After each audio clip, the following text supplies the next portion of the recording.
Les indépendantistes polynésiens arrivent en terre connue, à l'ONU. Ils sont venus 12 fois depuis 2013 et connaissent bien les codes. Contrairement au président Edouard Fritch, qui va porter un autre discours pour la première fois. Monsieur le Président, comment vous vous sentez quelques minutes avant? Un peu impressionné. Un peu impressionné, bon. On va surmonter et on va essayer de dire les choses convenablement et puis avec beaucoup de calme et de sérénité. Face à la 4e commission spécialiste de la décolonisation, Edouard Fritch explique que les indépendantistes sont minoritaires et qu'il dresse un tableau très sombre de la Polynésie. Permettez-moi d'exprimer mon incompréhension sur cette réinscription qui ne correspond pas à ce jour à la volonté de ma population, alors que le dialogue reste permanent entre l'État français et les autorités de la Polynésie.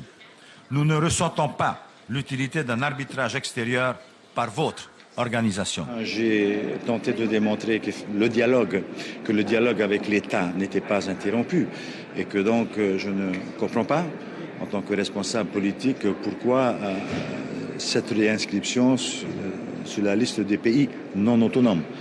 Et bien sûr que le deuxième axe a été de démontrer que nous décidons, nous sommes des hommes libres, nous ne sommes pas sous oppression, le Polynésien accède à tous les emplois, enfin voilà, pour dire que effectivement nous avons un certain nombre de compétences que nous exerçons aujourd'hui qui n'entravent en rien la liberté du Polynésien d'aller et venir et de s'exprimer.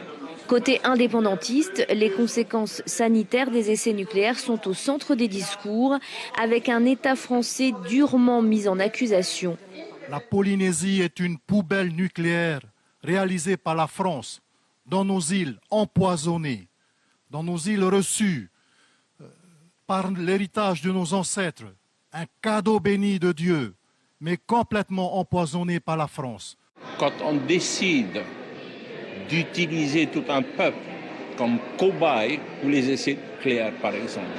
Comment peut-on qualifier cette décision de la France?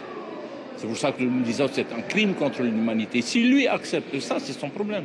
Nous, on ne l'acceptera jamais et nous voulons que les futures générations connaissent leur histoire. Pour les indépendantistes, Edouard Fritch a défendu la France. Le président de la Polynésie estime, lui, avoir défendu la vérité. L'État n'est pas un colonisateur, c'est la position qu'a défendue aujourd'hui le président de la Polynésie, Edouard Fritch, à l'ONU. Les Polynésiens sont libres de vivre et de s'exprimer comme ils le souhaitent. Un discours totalement opposé à celui des indépendantistes qui ont, eux, accusé la France de tous les maux, allant même jusqu'à parler de génocide nucléaire pour qualifier les 193 essais réalisés en Polynésie entre 1966 et 1996.